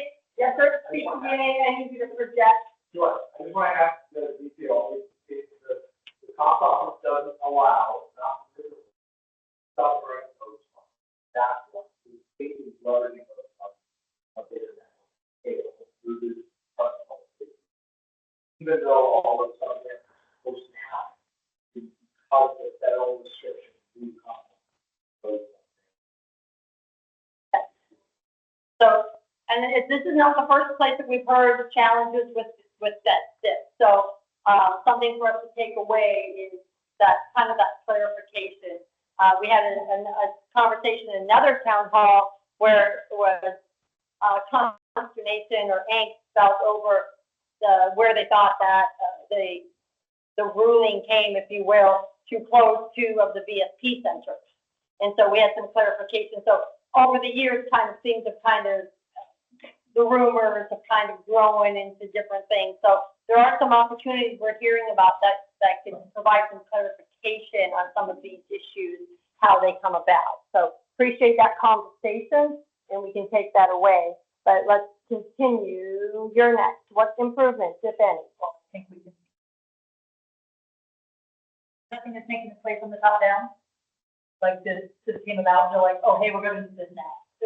Nobody knew anything about it. There was no, this is what we're thinking, this is what we'd like your input on. It was just, we're doing this now. So it's been nice to have some information, okay, from the top down. It would be nice if this stuff was included in more of the committee. Gotcha. It would be nice if they would ask our opinion on, as an end user, about any of these things. Okay. So that's where I think the improvement, besides communications and whatever. I would like some more transparency and communication with us. Gotcha. I quite honestly feel like a month. Understood. These surveys that you talked about. The questionnaires? First thing that we're Be thankful, but yes, I mean, that's to know that didn't even exist. Understood. Thank you. Sir? Very good session. First, our given calls would be right now. Yeah, right now, there's a couple different options, right? So, we know that one, get a top fire truck, and that's all great. Mm-hmm. But we need other options. We need to be able to effectively further that we do mental health providers, health providers. We need to be able to further break down the call in a way that makes sense. That you're overwhelming first responders on call. And part of that problem is the communication and not being able to break those calls down far enough to break people out. Okay. So you can eliminate a lot of unnecessary emergency response. So alternative response options. That's it. Sir? Funding, we're looking at in New Hampshire and Vermont, upgrading our infrastructure at 22 antenna sites we operate. All right. And we're looking at federal, we're looking at anything we can get our hands on to help improve our old infrastructure. Okay. Appreciate that.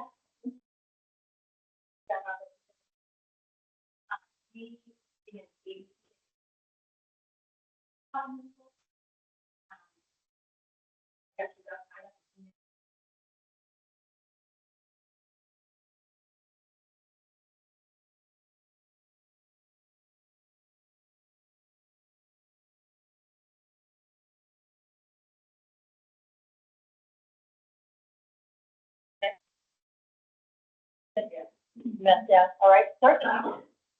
Funding A funding mechanism. for equipment purchase and Okay, We can't keep all that. Know that we hadn't seen any funding, and there was a really good idea, but there was no funding. And don't feel bad because we didn't see anything. Either. But when we can't just put that at the dispatch center if you want to get, receive communications from all over. They have to go up at 22 different. So there's a huge hurdle to get over trying to do that. And as far as the replacement goes, you can buy the equipment, but before you know it, how long after you get that in service, it's going to be at end of life. yeah, And now you've got to have a plan. okay. Whether that's a state level or whether that's putting pressure. Understood, thank you. Sir? Radio coverage and how fund it. All right. Fund improvement. Whether that will. No, it's just a reiteration of the technology, we talk here about Valve for, from our standpoint, and, I think there are a lot of complaints about for. I'm far from an expert on it, but I know when a bunch of experts tell me it's not, I know that that's the reality of it. Mm-hmm. And I think getting a new tool, I think would be, I'm not saying it's double up cost of the state, Mm-hmm. don't get me wrong, but, I think it would be a lot. Efficiency. Okay, yeah, And I can see that on that a little bit, but also, I think,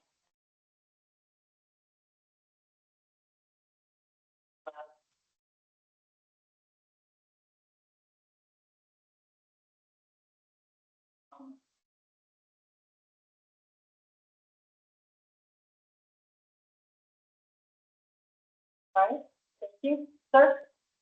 My data sheet covers radio and cell. Everything's pretty good. Everything's on the way out. Can't get from point A to point B. If you're not downtown or in an urban area, so Okay, gotcha. Sir? we have to do the same thing. Technology and funding.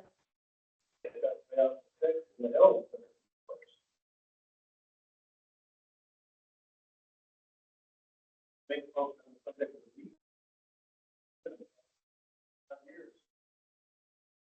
Okay. So there's an edu- right, well, and what this. Right. And this is something that was heard, I think it's kind of, that's the point. There's an educational component, right? A statewide educational component on what is available, what its capabilities are. Do you guys have a 60, yes, do you have a, practical interoperable communications plans or SKIP, which is a statewide communications interoperability plan? Think that's something that, there is a SKIP? Okay, there's probably GPs around as well, but, so anyway, so again, these are things that are tools that are out there, but there is an educational component in this as well, for the communities as well as for those sitting around this table and doing the work on a day-to-day basis. Good. Okay, all right. so, Yeah. That's What you said, how hard would it be to hire another, somebody else to it? we haven't allowed them to speak to these powers. We were probably It's already up. it's already up, but they need to put the antenna this far above the tree line, and they won't let us do the joiner that they promised us to use the higher end of it. So we're having trouble with getting the communications and using the other towers. And this is not part of, this is a privately owned tower. Right. State power, so if, right, well, but I think with everything, but we're getting hit from Maine the other day that I could hear better than my work in home. Gotcha. Sir? I'll just keep it urban hours really between other communication centers. Some of them offer the counties are very long. During the day, there could be 12 communication centers in town. There's a lot of them. There's one dispatcher, they can fly this thing. He's taking station flyers.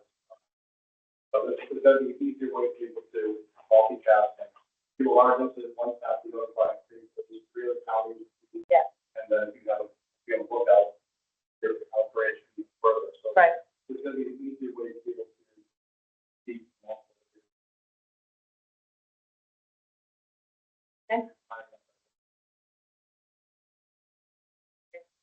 Appreciate that. Good. Back to the, I guess, the timeframe from the first, to come to the form, and one.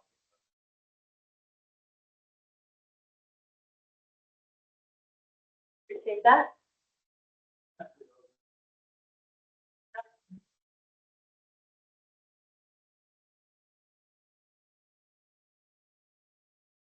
Okay, fair enough.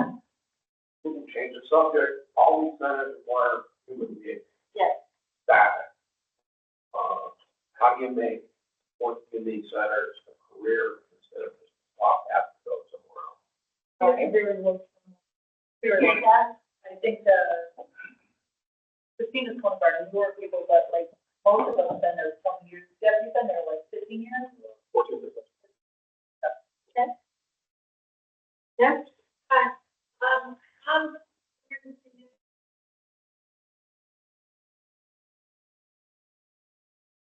We have concerns about the, state talking about the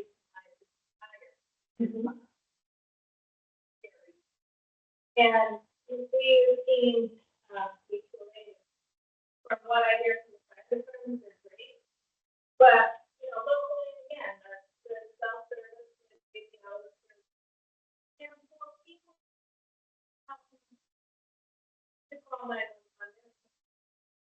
The state is doing a survey now to find out where there's no service at home. You just satellite. Just one satellite. Ones that like sitting always over me.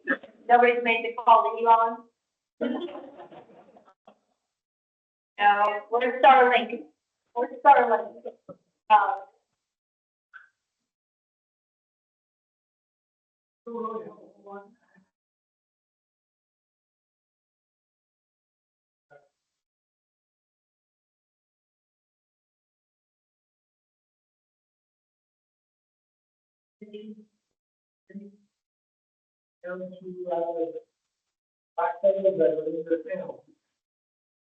Overall, the,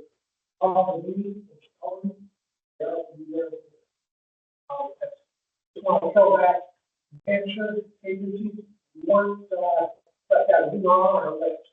I don't know if the mailing list was wrong, but we were on their list and in our own discussion. Awesome. Thank you. Did you want to add something?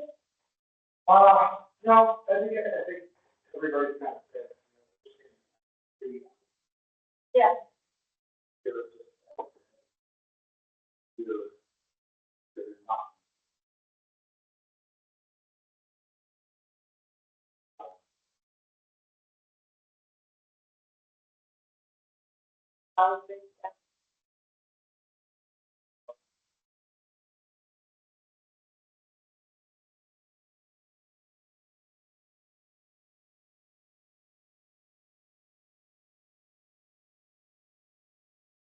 And Barb, you're gonna get to the last when we do the next step, and then Catherine, you first, let's go to online, and this is usually kind of fun because it depends on how many people will unmute or share or something, so it might be a little rapid fire with our online folks.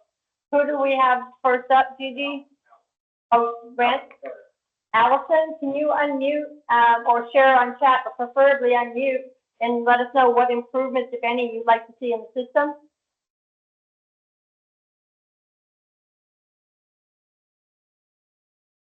Okay, who's next? Brad Clark, how about you?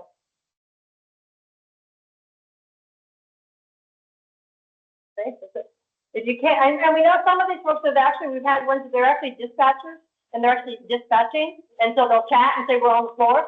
Yeah. Okay. Allison's typing. Okay, well, they're typing, who else we got? Doug Hackett. Still unmute? I just unmuted. Can you hear me? Yep, we can hear you. Okay. I joined just to protect the interest of my communities that I dispatch for that are in the state of Vermont. What I think would help them the best, we've already significantly spent a lot of money on radio and technology infrastructures, but their cellular coverage still remains to be an absolute huge issue. That's a public safety issue on both sides, from the caller as well as from the emergency responder, as well as improving the radio coverage on the fringes of my radio network. Great, thank you. Who's next? Gary. Gary? Gary. Gary, if you can unmute, share what you'd like to see, then changes for improvement. Right, do we have the chats available from the two? Oh, they're still typing. Let's do a model. Okay, who's next? Go. Joe, would you care to unmute, please, and tell us what improvements, if any, you'd like to see in the system? Hi, people. Can you hear me okay? Oh, yeah, Joe, there you are, yeah. There's a lot of folks have said a lot of things, and there's a lot of stuff here to unpack. And, you know, I think from the Brattleboro community, I think it's the bigger issue here is, you know, the state partnering with local dispatch centers to help ease their load. Improving the cellular coverage is a huge must for some of the more rural communities, and figuring out how the state can utilize, you know, what they already have to help improve this radio coverage. I mean, I think the study's awesome, but I'm hopeful that it just doesn't end up being a waste of money and nothing happens. So I think the biggest priority is in improving call taking, improving the coverage of the cellular stuff, which many folks have said, and how the state can better partner with local communities to provide a much better service. Excellent, thank you, Joe. Brad came back in. Photo repeater system for the closest repeatable path on the most unstable. Okay, that's you. Gary, system is a cellular and other issues. What was that? Cellular. Cellular and other issues. Okay, do we have, who's next? Who's next? Josh. Josh, would you unmute and share what you would like to see? Yes, can you guys hear me? Yep, we can. Perfect. Yeah, cell coverage obviously I think is on everybody's top priority of improvement on that. My department is dispatched by Hartford Dispatch, you know, and are part of the Manasquan repeater group. I am, you know, we have a system that seems to have been working for a long time, and I just would hate to see this kind of go to the wayside. It does need some improvements, so hopefully something can come out of this.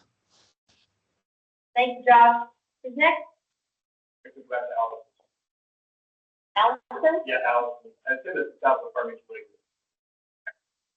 is great. Any minor tweaks would be good. Probably the rest of the state needs most help.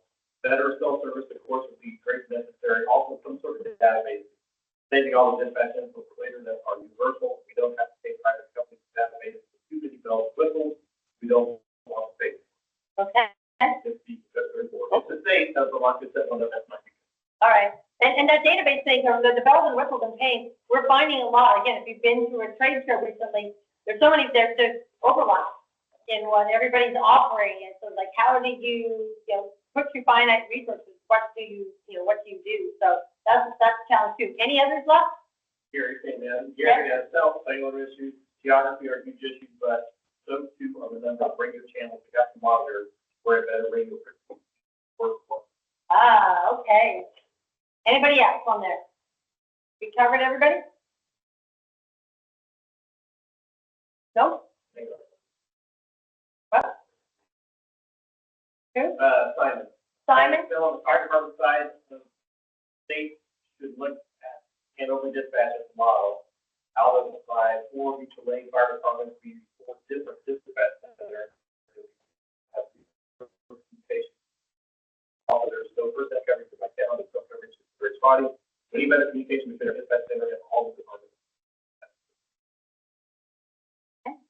Thank you for that, Simon. Anybody else online? William, will you unmute and share your thoughts on improvement? Yes, thank you.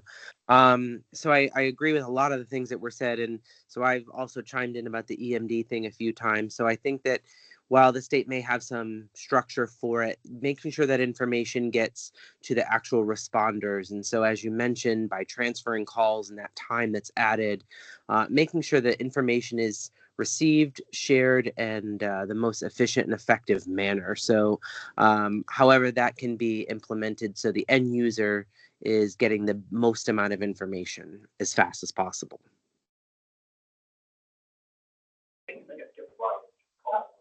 Ryan, didn't mean to skip you. Are you there? Can you unmute and share?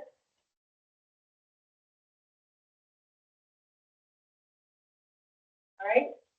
All right. So thank you all so much. I know that's like the longest thing, but I want to make sure that everybody says or tries to get the opportunity to say something. So I really appreciate all the feedback and all your participation. And I'm going to turn it over to Barb to close us out with next step.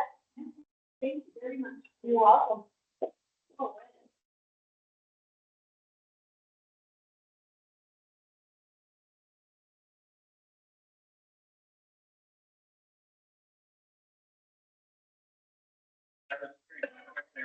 Actual.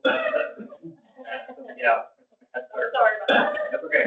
Those are out. We have actually several of those that are still open. If you haven't seen that from us, we'll find you.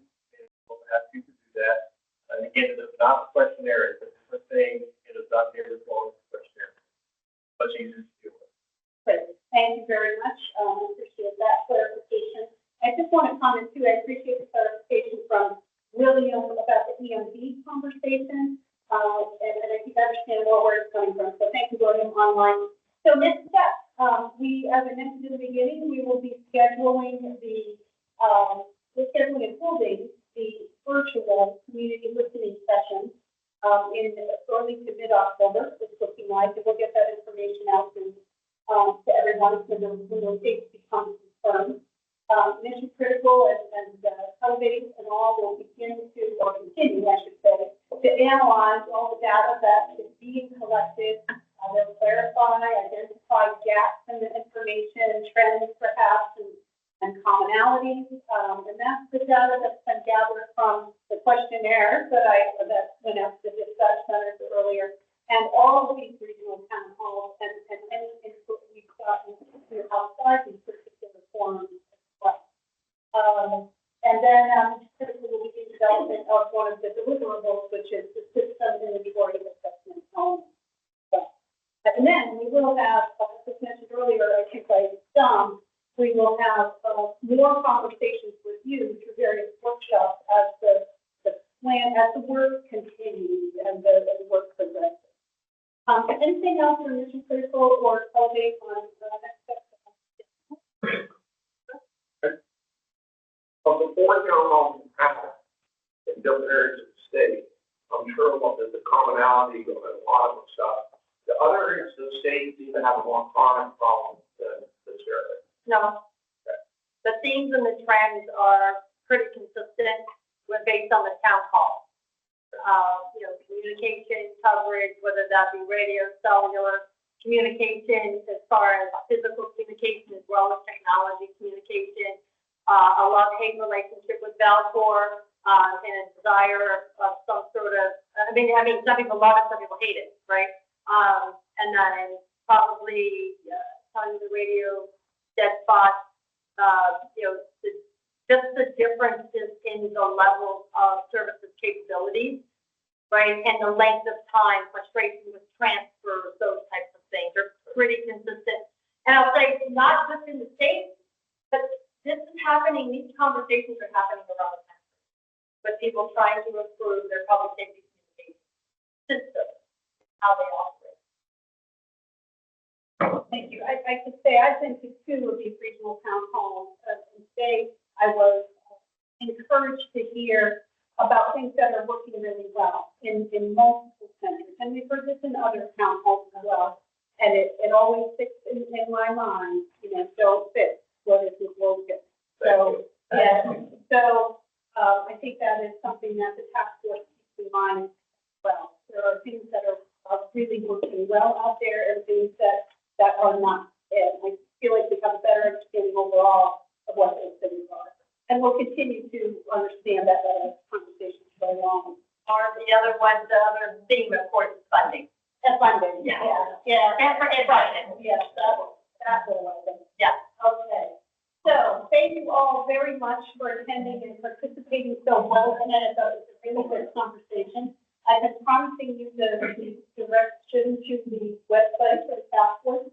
So our webpage is actually located on the Department of Public Safety website.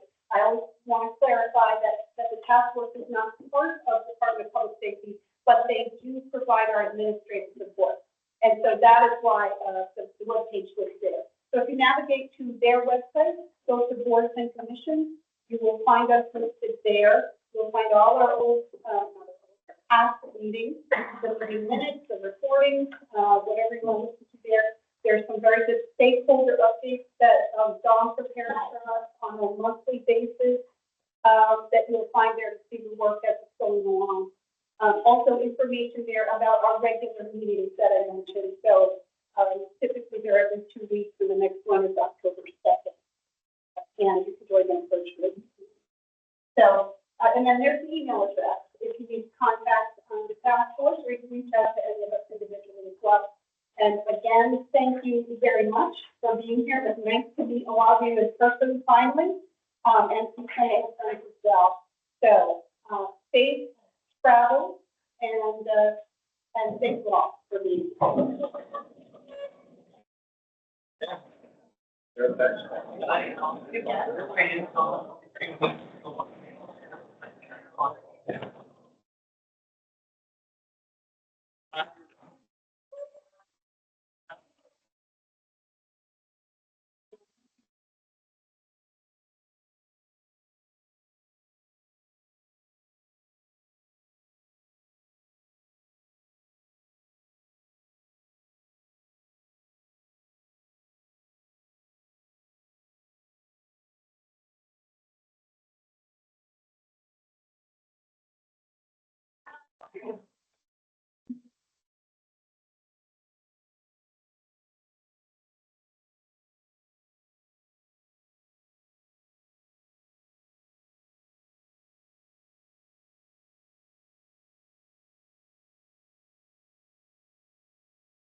Okay.